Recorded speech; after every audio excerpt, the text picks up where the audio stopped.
출애굽기 31장 1절부터 14절까지의 말씀을 제가 읽습니다. 읽고 말씀 나눕니다.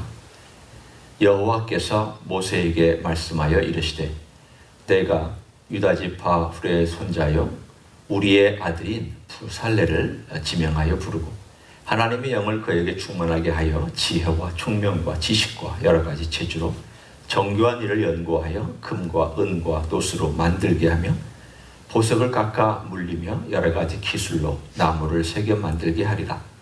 내가 또 단지파 아히사막의 아들 오홀리압을 세워 그와 함께 하게 하며 지혜로운 마음이 있는 모든 자에게 내가 지혜를 주어 그들이 내가 네게 명령한 것을 다 만들게 할지니 곧 회막과 증거궤와 그 이외 속죄소와 회막의 모든 기구와 상과 그 기구와 순금 등잔대와 그 모든 기구와 분향단과 번제단과 그 모든 기구와 물두멍과 그 받침과 제사직을 행할 때 입는 정교하게 짠 의복 곧 제사장 아론의 성의와 그 아들들의 옷과 관유와 성소의 향기로운 향이라. 무릇 내가 네게 명령한 대로 그들이 만들지니라. 여호와께서 모세에게 말씀하여 이르시되 너는 이스라엘 자손에게 말하여 이르기를 너희는 나의 안식일을 지키라. 이는 나와 너희 사이에 너희 대대의 표징이니 나는 너희를 거룩하게 하는 여호와인 줄 너희가 알게 함이라. 너희는 안식일을 지킬지니 이는 너희에게 거룩한 날이 됨이니라. 그날을 더럽히는 자는 모두 죽일지며 그날에 일하는 자는 모두 그 백성 중에서 그 생명이 끊어지리라. 아멘. 오늘 31장 1절부터 11절까지의 말씀을 우리가 함께 중심으로 나눕니다. 오늘 여기에 보면 대표적으로 두 사람과 그리고 여러 명의 지혜로운 자들이 하나님의 성막을 만드는데 동원되고 있음을 알 수가 있습니다. 그런데 이 31장에 나와 있는 내용들을 가만히 살펴보면 신약에 나와 있는 하나님이 세우는 일꾼을 세우는 원리하고도 거의 동일하거나 거의 비슷하게 원리가 나와 있는 것을 볼 수가 있습니다. 여기 나와 있는 두 사람의 대표적으로 이름이 나와 있죠. 한 사람은 그 후레의 손자인 우리의 아들 부살렐이라는 사람이고요. 또 다른 사람은 오늘 본문의 단지파의 오홀리압이라고 하는 사람입니다. 그러니까 여기에 이 두 사람 어느 지파가 중요하냐, 이게 중요한 것이 아니라 어느 지파에서든지 하나님께서 쓰시고자 하는 사람을 쓰실 수 있다는 것을 보여줍니다. 유다 지파에 우리가 그 지파에서 인물이 나왔습니까? 그러면 고개를 끄덕끄덕하지만 단지파에서 인물이 나왔다 그러면 그래요? 단지파에서도 그런 인물들이 있나요? 이렇게 또 얘기할 수 있는 그 사람들을 하나님이 갖다 쓰시는 것을 볼 수 있습니다. 그런데 오늘 여기에 나와 있는 이 내용을 쭉 하나님께서 지명하여 불러다가 직접 쓰시는데 여러 조건이 나옵니다. 3절에 보면 일단 제가 묘사한 내용들만 끄집어낸 다음 이것을 정리합니다. 하나님이 영을 그에게 충만하게 했다. 결국 하나님의 영은 성령님이시잖아요. 구약에는 우리가 흔히 신약에서 성령님 이렇게 얘기하는 그 성령의 모습을 주로 하나님의 영으로 표시를 합니다. 창세기 1장 2절에도 하나님의 영이 수면을 운행하시더라 라고 할 때에 그 무질서한 세계의 수면을 운행하신 분이 성령님입니다. 또 여기서도 하나님의 영이 충만하다라고 하는 이 하나님의 영도 성령님이십니다. 그러니까 하나님이 지명하였고 성령께서 그에게 들어가셔서 그를 충만하게 만든 다음 그가 지혜와 총명과 지식과 여러 가지 재주가 발휘되는 것을 볼 수 있습니다. 그러면 아무것도 없는 사람이 갑자기 성령께서 충만하니까 재주가 생기고 없던 일도 하게 되고 또 갑자기 뭐를 하게 되는 것이냐? 그것은 오늘 본문에 아닙니다. 어디서 우리가 그것을 발견할 수 있을까요? 일단 한번 보시면 6절을 한번 보시기를 바랍니다. 내가 또 단지파 아히사막의 아들 오홀리압을 세워 그와 함께 하게 하며, 여기는 오홀리압에 대한 얘기가 해서 끝나고요. 그 다음에 지혜로운 마음이 있는 모든 자에게 내가 지혜를 주어 라고 말씀하고 있습니다. 특이하죠? 지혜로운 마음이 있는 모든 자.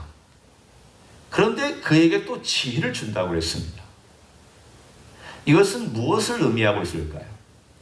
결국은 물론 우리가 함께 볼 수 있는 몇 가지 내용을 우리가 찾아보면, 첫째, 하나님께서 원래 태어날 때 주신 재능이 있습니다. 각 사람마다 하나님께서 주신 여러 가지 재능들이 있죠.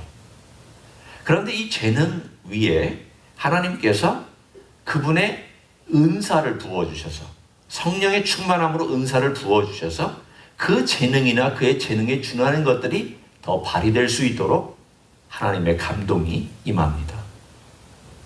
그런데 이 감동이 임하는 것에서 머물지 아니하고 오늘 본문에 보면은 연구한다고 되어 있습니다. 4절을 한번 보십시오. 정교한 일을 연구하여 라고 되어 있습니다.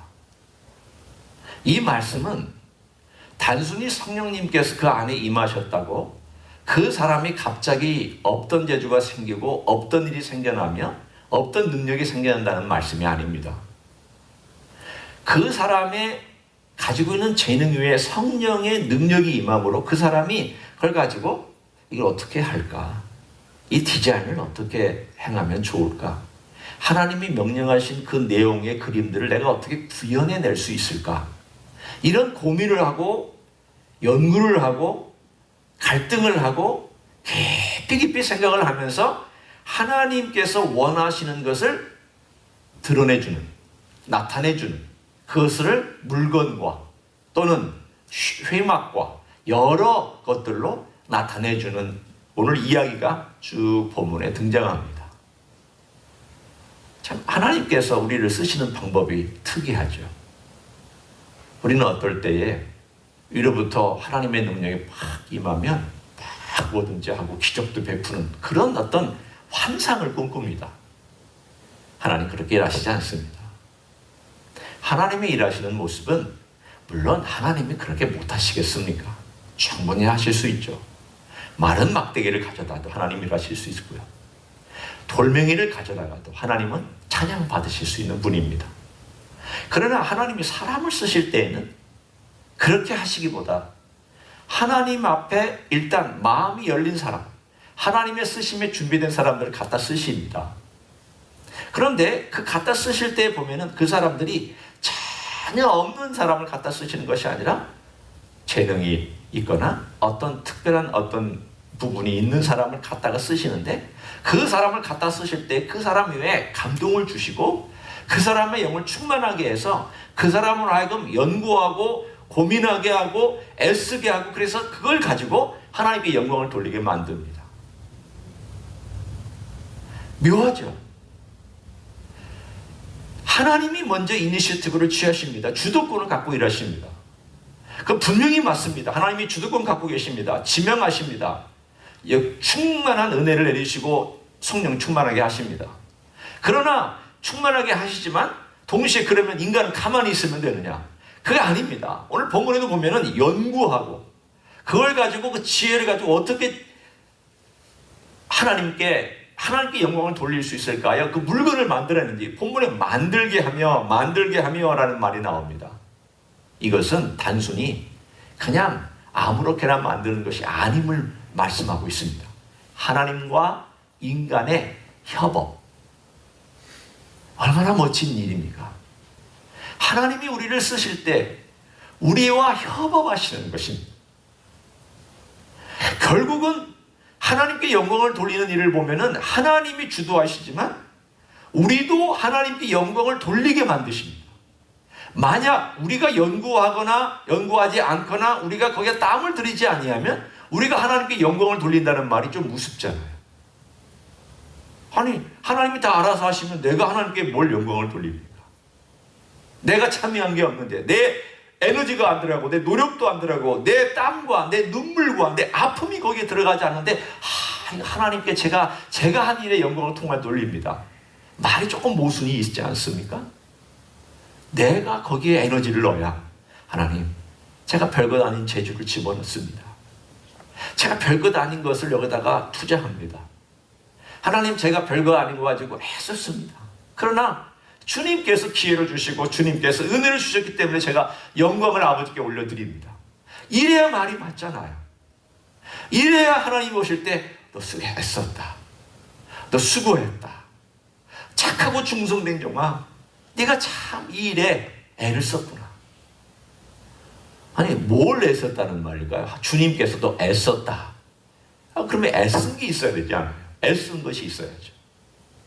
아니, 애도 안 쓰고 그냥 뭐 아무렇게나 이리 갔다 저리 갔다, 예배는 참석하지만 아무 헌신도 없고 봉사도 하지 않냐고 땀도 흘리는 적 없이 그냥 에어컨 아래서 땀도 안 흘리고, 또 더우면 에어컨 아래서, 추우면 히터 아래서 가만히 있다가 예배 드리고 그리고 밥 먹고 간다면 애쓴 게 뭐가 있을까요? 하나님은 그걸 애쓰다고 말하지 않아요. 주일날 성수하는 것은 뭐 잘했죠. 그러나 그것 가지고 땀 흘리고 애썼다고 주님은 말씀하지 않습니다.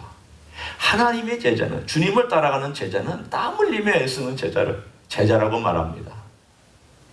나를 따르는 자는 쟁기를 잡고 뒤를 돌아다보지 아니하며 나를 보고 쟁기를 쥐고 앞을 향하여 나아가는 사람이다.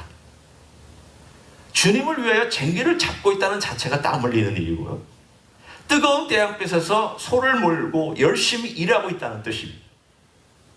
열심히 일하고 있으면 땀을 흘려야 되고 집중하고 주님을 따라가는 것이 당연합니다.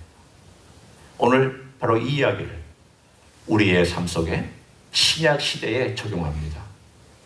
자, 신약 시대에 우리가 이제 하나님의 사람이 되기 전에 재능을 가지고 태어났죠. 사람마다 각기 다른 재능이 있습니다.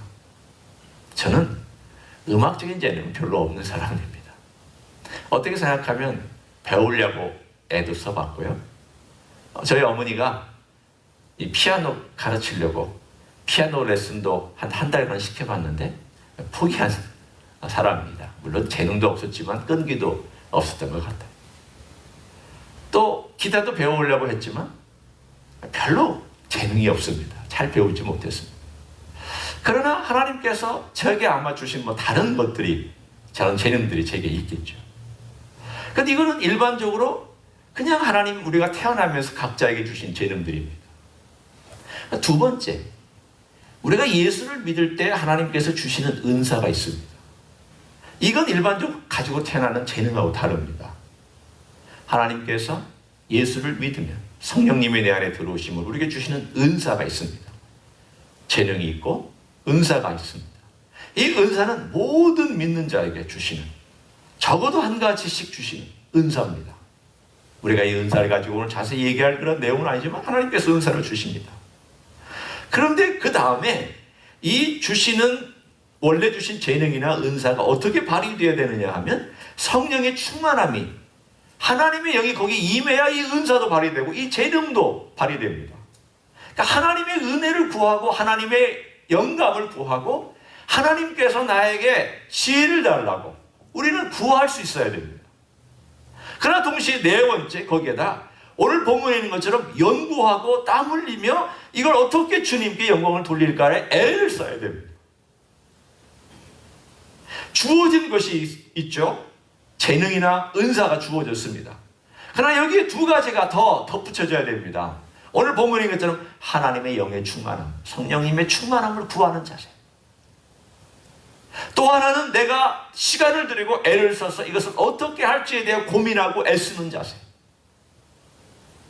많은 그리스도인들이 이 네 가지가 다 있음에도 불구하고 놓치며 살고 있는 것이 많습니다. 하나님이 알아서 하시겠거니. 아닙니다. 묻히기만 일입니다.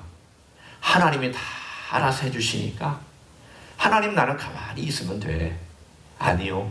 그 반은 맞지만 반은 들립니다. 하나님 분명히 알아서 해주시고 하나님 분명히 역사하시지만 누구를 통하여 일하시느냐예요. 나를 통하여 일하시기를 원하신다면 하나님께서 나라고 하는 사람에게 주신 재능이나 은사가 발휘될 수 있도록 성령님께 의지하는 마음, 지혜를 구하는 마음, 모든 것의 지혜의 근원이신 예수 그리스도에게 지혜를 구하고 성령께서 내 안에 역사하도록 성령님을 의지하는 마음 뿐만 아니라 그 의지하는 가운데 부지런히 연구하고 애쓰고 생각하고 고민하고 땀 흘리는 이러한 자세를 통하여 하나님의 작품이 만들어 시작합니다. 하나님께서 이런 은사를 주셨고 이런 것들을 주셨을 때에는 하나님의 교회를 세우시기 위해서 주셨습니다. 우리가 지금 팬데믹의 기간을 보냅니다. 이 기간이 언제 끝날지 우리는 모르죠. 그러나 조금 있으면 우리가 어쩌면 10명 미만으로 모이는 것이 한 20명 미만으로 모이는 그때가 또 올 수도 있습니다. 그러면 우리가 조금씩 이것이 풀어졌다고 가정할 때에 다시금 모여서 내가 주님을 섬기며 주님께 나아가는 다시 그리스도인의 일반적인 교회의 삶을 살았다고 가정해보죠. 내가 이전과 이후가 어떻게 달라져야 할까요? 내가 이전에는 애쓰는 것이 좀 덜했다면, 아니 없었다면, 내가 주님을 위해서 땀 흘리고 연구하는 것이 좀 부족했다면 이 과정을 통하여서 내게 변화를 주시기를 원하시는 주님의 뜻이 있을 것입니다. 한번 생각해 봐라. 네가 나를 위하여, 교회를 위하여 애썼느냐? 네가 정말 교회와 내 몸인 교회를 위하여 땀 흘려봤느냐? 눈물 흘렸느냐? 아파봤느냐? 정말 연구했느냐? 머릿속으로 고민하며 어떻게 하면 내가 교회를 아름답게 섬길 수 있을까? 하나님이 내게 주신 재능과 은사를 통하여 뭘 하라고 하시는 것일까? 그런 것들을 하나님 아버지 앞에서 고민하며 결국 우리가 다시 모였을 때에 주님께 영광을 돌리는 그러한 사람으로 우리를 바꿔주시는 이 좋은 기간이 되었으면 좋겠습니다. 이 기간을 통하여 하나님 아버지 앞에 많은 것들을 생각하시고 연구하시고 고민하시고, 그래서 오늘 쓰임받았던 부살렐과 오올리압과 지혜로운 자들이 하나님의 멋진 작품을 만들어냈던 것처럼 우리도 이 기간이 끝난 다음 주임지 히스교회가 주님의 몸된 교회로서 좀 더 멋진 주님의 작품이 되도록, 주님의 일을 행하는 몸이 되도록 우리가 준비하는 좋은 기회를 갖기를 소원합니다. 그런 교회가 우리 모두에게 있기를 우리 주 예수 그리스도 이름으로 간절히 축원합니다. 기도하겠습니다. 하나님 아버지 감사합니다. 우리에게 재능도 주셨습니다. 우리가 주님을 영접할 때 성령님이 오심으로 은사도 받았습니다. 그러나 주님, 우리가 게을러서 이것들을 썩히고 있지는 않은가 다시 한번 생각해 봅니다.